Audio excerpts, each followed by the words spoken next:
I have now owned my 2023 Mercedes-Benz EQS 580 sedan for 2 years.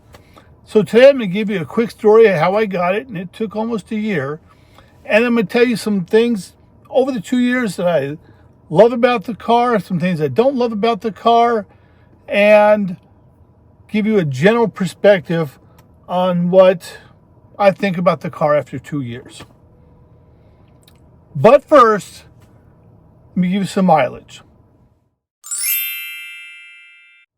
Starting next month, I'm going to give you each month's mileage and how much I spent on traveling that distance, because I thought it'd be a different look at the mileage I'm getting on my car. But at the 2-year mark, I have driven 22,100 miles. So I'm driving just under 1,000 miles a month. In that time, I have spent $811, which is roughly 28 miles per dollar. And it has dropped because for a while I was driving long distances and getting free Electrify America. And now I really haven't been driving those distances. All my charging is at home and I'm paying for it. If I had been driving my gas car to go that same distance, I would have spent over $4,420. So now, on to the topics of the day. We start with how I got the car. In December of 2021, with my eye already on this car, gas prices were rising strongly. And I decided that instead of waiting for a few years, I actually had thought I'd buy a car in 24 or 25. For the 25 model year was my original thought. But the gas prices were going up and the cars were available then. And I thought, I'm going to go ahead and make the investment now and enjoy the car while I can. So I put an order in for a car, and it had every feature they made available at the time.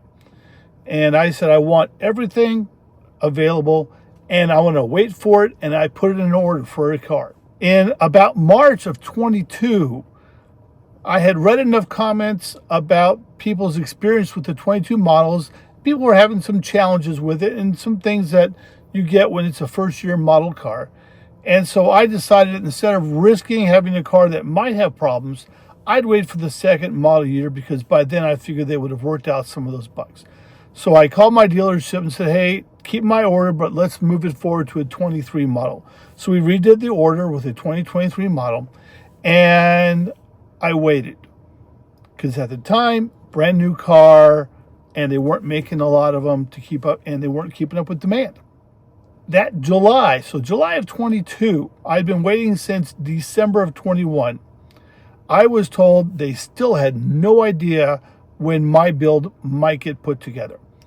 But Mercedes had given the dealership a car that was about 90 to 95% of what I'd asked for. The dealership had already put my name on that car, and they gave me the choice to say yes or no with it. And so I looked at it, and there were some things about the car that weren't what I wanted, but it was close enough to what I wanted. And again, there was no idea how long it would take before they built a car. So I said, yes, let's go ahead and do that. It was built in August of 22, and it didn't get to the dealership till November. And so on November 15th, 2022, I finally took possession of this car.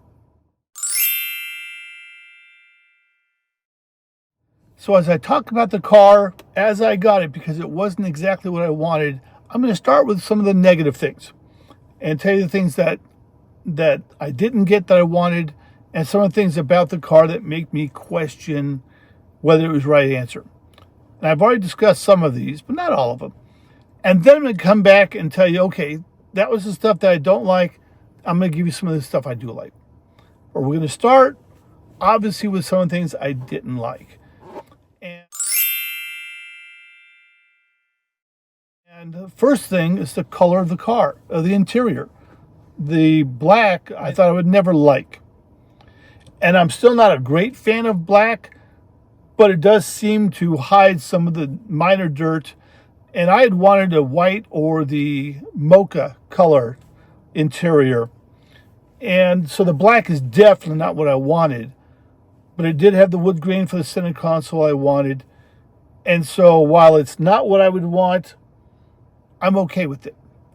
The second thing that this car didn't have that I really wanted was the rear package. I wanted the executive package that had all the controls for the passengers in the back, had the entertainment center, had the little tablet, and that was really important to me because I knew I'd be driving my parents around and I wanted them to have some of those comfort items. And this car doesn't have it, and that is something I really do miss.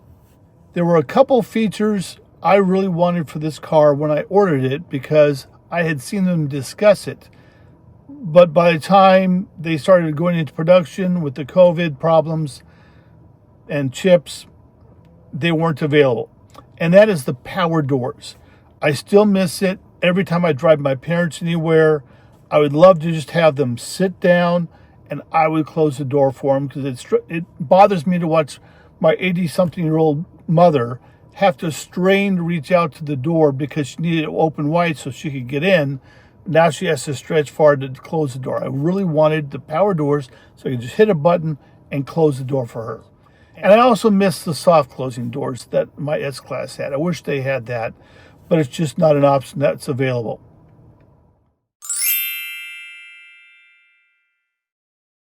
There's a couple other items about the car that really make me second guess whether I should have gone in early or whether I should have just waited until they had made it an electric S-Class. The first one is the A-frame. I've talked about it at least a couple times, and I've learned how to get in the car, both sides, but it's taken my mother 2 years before she finally figured out how she can get in the car. But of course, when she does what she needs to do to get in the car, which is bending down because the A-frames are so low, then she has to reach out and stretch to grab the door. And my dad, who's got some physical challenges, I have to help him get in every time he gets in the car, and it's always a challenge to get him to scoot far enough in to bend over so he's not bumping his head on the door. And that is a real bother that I think maybe I should have waited for an electric S-Class. It's something I at least consider. The other part of the design that has me frustrated, and again, reconsidering, is it something I should have waited for, is with the design of the car being aerodynamic, I don't have the screens for the back window and the side windows in the back that I would have had with an S-Class. We talked about this before, but it's something I think about on a regular basis that is a feature I really wish I had, but I can't. And while those things are serious considerations at the price point of this car that's worth having a thought about, I'm still glad I got the car when I did because I have enjoyed it so much. And here are some of the things, the top things that I absolutely love about this car.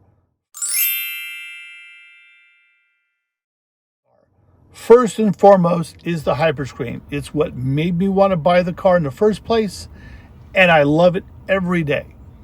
The second thing I like about the car I got versus the car I ordered is the wheels. I initially ordered one with the spoked chrome wheels because I thought that looked stylish. But I got the wheels that I have now, and now that I have seen the wheels I wanted on a real car, I'm glad I have the ones I have now because in the pictures, the spokes look just beautiful and I think they look kind of classic.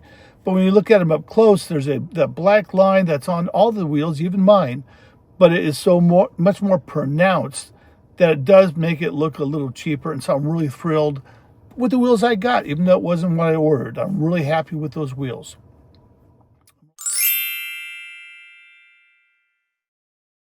In addition to getting the wheels that I didn't want, but I'm glad I got, there's a couple things I did to the car that made me glad I did them to help with the longevity and look of the car. The first one is I got a ceramic coating put on the car, so I don't have to worry about it dulling out, and it does protect it a little bit. But then on top of that, I had them go over the car with a clear wrap.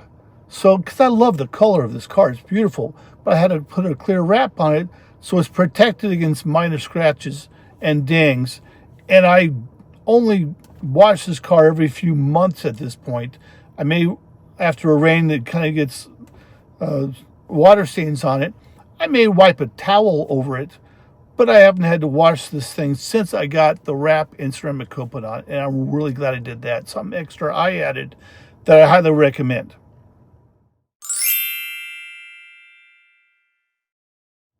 Then there are a few things about the car, and I like a lot of things about the car, so this is going to be my list of top things I like about this car. First on the list is the Hyperscreen. Again, it's the reason I got the car. Second is the smooth ride and the massage and everything about driving the car. The lane changing and the driving assist is just amazing.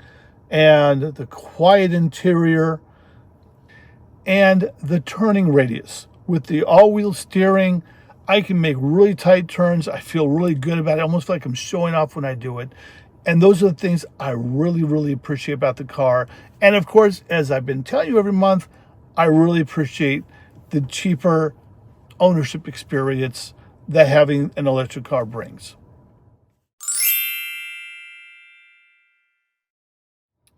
As I hit my second anniversary of owning the car, I again had to refresh my subscription to the digital extras, which cost either $15 a month or $150 one time.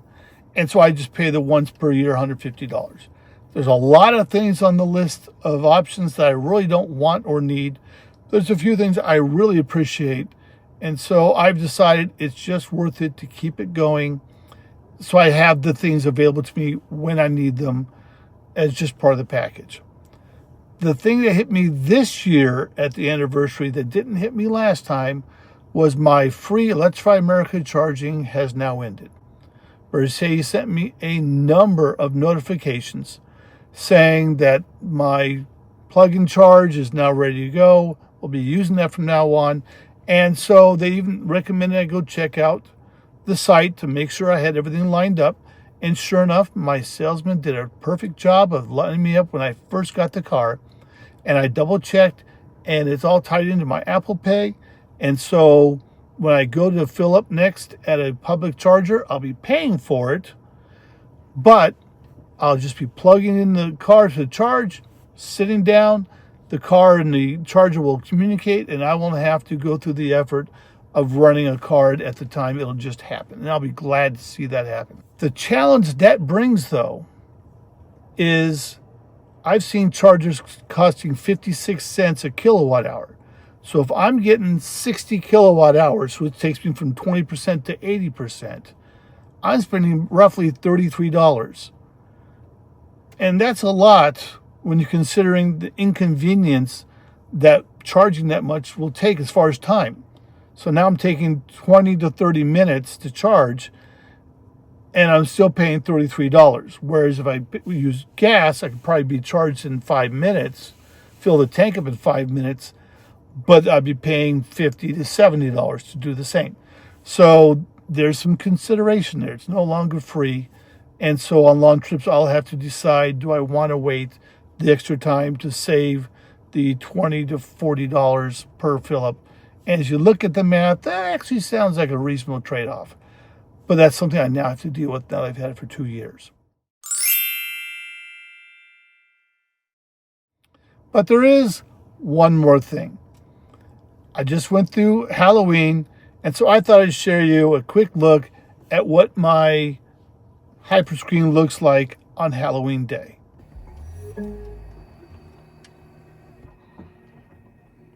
Hello, Chief.